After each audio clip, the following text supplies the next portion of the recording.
Harallee Arabiyaa Majlisii namoota lama jechuudha qabattee isin dhufee jira.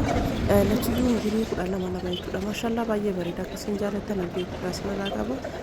Namoonni jaallattanii isinitti tolee yookiin isin hawwatee kana barbaadan keessaa dhufee sun irraa fatanaa isin jira. Hedduu bareedaa baay'ee bareeda lachuun migirii 12 jechuudha kun jaallattanii.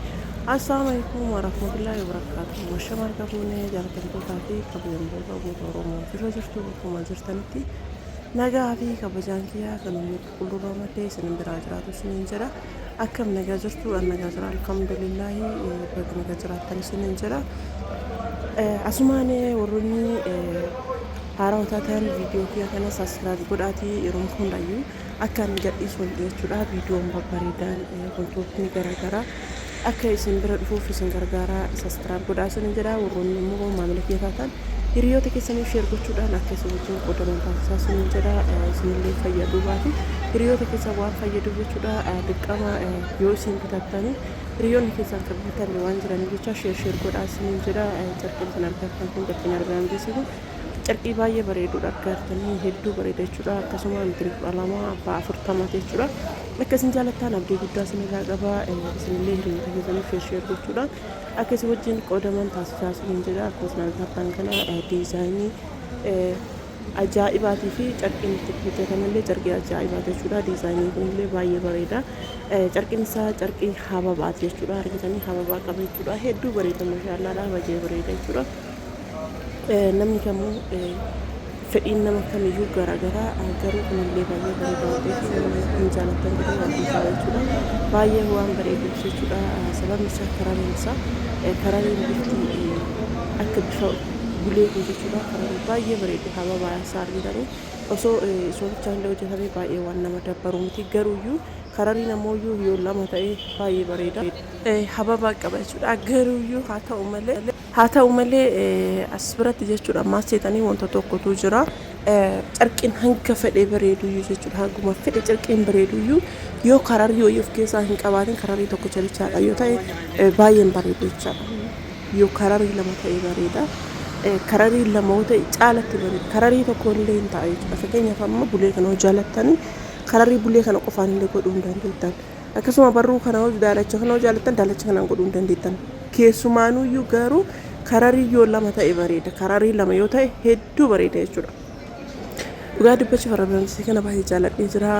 Haati meeshaalee baay'ee jaallattee hedduu jaallattee baay'ee na galateeffattee rabbi na kaanitti si haa galchu yaada marwada keessi guutee ka hanqatillee itti si haa guutu siin jenna obboleetti tiyyaa warroota isii qofa osoo hin taane warri biyya alaa jirtan hundumti keessaniyyuu kan biyya kamiyyuu jirtan rabbi yaada marwada keessan isin guutee biyyatti isin haa galchu siin jedha. Indiika wanti namni yaadee namaa hundi hin guutu. Yaa keessumaa muraasa guuttachuudha malee akka abbaan yaadu sanitti wanti marti namaa hin guutu. Keessaa muraasni yoo namaa guutte akka wanta hundi namaa guuttetti fudhachuudha malee dirqama hunduma isaayyuu bakka takka cufannee galla hoo jedhani yeroollee nama dhaqqabsiisu yeroollee waluma jalaa deemaa akkasuma fagaataa deemaa. Kana qofa osoo hin taane ijoolleen biyya alaa jirtan namoonni kamiyyuu jecha maatii qarqaartanii ijoolleen biyya alaa kamiyyuu jecha maatii qarqaartanii akkasuma taatan wanta ofii yaadan san guuttachuun baay'ee ulfaata. Sababa saniif wanti si yaadanillee isin harkaa barbaaduu danda'a jechuudha. Akkasumatti yeroo wal jalaa deemaa keessi isaa yoo banne boondiitiin akkana fakkaata. As biratti tirfii kaa'amee jira. Meetirii 12 siniin jedhee jira. Miree bootaan hanqatee guutee jennaaniin as bira kaa'amee jira. Baay'ee bareeda jechuudha. Dhugaa dubbachuuf abbaa 20 illee barbaadan abbaa 30 illee barbaadan hedduu bareeda jechuudha. Carqiin kun diizaayinii kamirraayyuu hin bareeda. Abbaa 20 irraallee akkanuma bareeda. Abbaa 30 irraallee akkanuma bareeda jechuudha. Isin kan jaallattanii fi kan qalbiin keessan isin feeteen dalaisiifadha. Namoonni tokko dheerinni isaa sirriitti ol lafarraa ol fagaatu fedhanii namoonni tokko ammoo jiddu galeessa fedhanii namni tokko ammoo kana fakka dhiyaatu fedhanii fedhiin nama hundaatu garaagaraa akkuma maalummaan keenya garaagaraa fedhiin nama hundaatu garaagaraa waan ta'eef filannoo keessan irratti hundaa'uudhaan akka isin barbaadanitti isin hojjanna isiniin jedha. namni fedhiin keessan 40 kana ta'e illee kana jaalatanii jechuudha kanaan dalasiifachuu hin dandeessani baay'ee bareeda jechuudha abbaa 40 kanaan baay'ee bareeda sababni isaa waan lafarraa ol fagaatuu fi akkasuma boondiidiin hedduu waan itti galuuf jecha sansantu kan duraa irra layyatti godheessa bareechisa jechuudha baay'ee bareeda namoonni barbaadan jedhaa siniin jedha hedduu bareeda waan ta'eef dizaayinii akka feetanii fi akkaataa barbaadaniin yoo ajajattan isiniif dalayna siniin jedha arbamjiisiin kun akkuma jiran kana mitirii 12 jechuudha baay'ee guddaadha namoonni tokko mitiriin 6 hangam gahaa mitiriin 7 hangam gahaa mitiriin 8 akkasuma sanii fi kasanii olillee hangam gahaa video raabinuu ergii namaan jettanii namoonni akkasii sun jechuudha yeroo hundaayyuu mitirii 7 mitirii 8 mitirii 12 jennee waan himnu jecha akkasitti laaluu dandeettanii irruma keessaayyuu jechuudha arabiyaa majlisii namoonni jechuu barbaadan mitira mana keessanii likkii beekaa warri mitira 6 7 kunniin baay'ee warra koo qabu natti hin fakkaatu keessattuu mitirii 6 yoo ta'e matarsiisuu hin barbaachisu boota hundattuu isin eegala waan ta'eef warri mitirii achi olii sunniin mana keessan mitirii beekaa mana keessan jechuudha mitirri isaa gara natti hangamii gara sitti hangamii bal'ina gamii dheerina gamii akkasii beekaa isin jedhaa hababaan kun akkatti bareeda argitanii baay'ee bareeda jechuudha hababaan isaa kun argitanii calanqisaa hin qabu baay'ee bareeda jechuudha beektiraasiin isaa gara lachittuyyuu hin uffachiiste jechuudha gara lachittuyyuu hin daraaddarsiiste jechuudha afaan biraatiin hedduu bareeda jechuudha mashallah daalachi kunillee karariin daalachi keessa olee kunillee akkasumatti bareeda jechuudha hedduu bareeda warroonni hin ajajatin jechuudha carqii kanaan ajajadha carqiin kun carqii hedduu bareedu waan ta'eef carqii kanaan ajajadha isiniin jedha namni hin ajajatini carqii kanaan ajajadha isiniin jedha fakkeenyaaf nam tokko yeroo dheeraa ture carqii sana yoo ergan carqiin sun argamuu malaa dhaabamuu mala jechuudha carqiin kun fakkeenyaaf amma yoo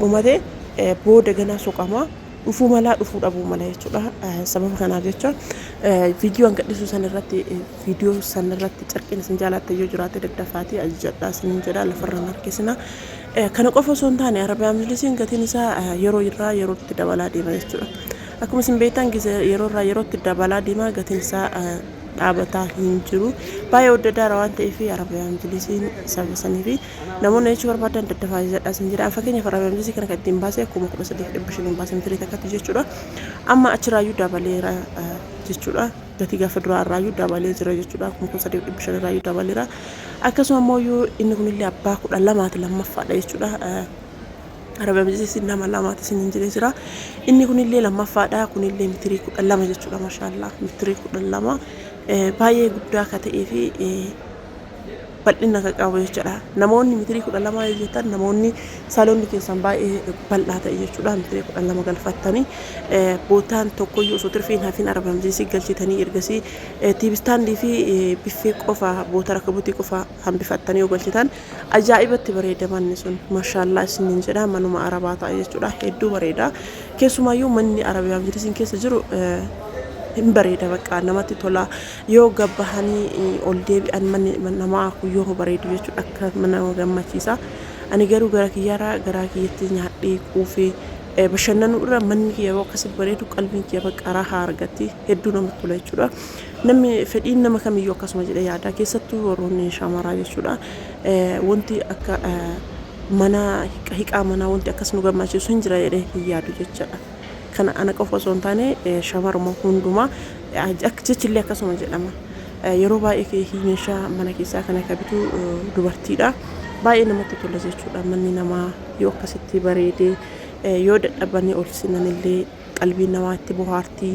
akkasuma yoo aarii wayii qabaattanillee bakka isinitti tola jechuudha yookaan ammoo wanti wayiillee namatti dhagahamu mala kaasallee isinitti irrisee ifama isiniin jedha arabiyaa majlisiin kunillee abbaa 40maati akkuma isin argartan kana karariin isaallee kararii baay'ee bareedu calanqisaa qabu sanii miti yeroo baay'ee wanti calanqisaa qabu sunniin ka haqatullee hin jira kan haqannillee hin jira of eeggannoo godhaa isiniin jira callisanii calanqisa irra argitanii yeroo jalqaba bahusanii hin bareeda wanti calanqisumartii warqii miti jedhama jechillee wanti calanqisumartillee oriijinaalii miti jechuudha jiraachuu mala oriijinaaliin gadi dhisnellee jiraachuu mala garuu jechuudha yeroo baay'ee hin haqata jechuudha calanqisaan amma carqii fufurdaa tokkiin hin haqatu jechuudha. Garuu calanqisaan tokkiin hin jira, haqatu hin jira.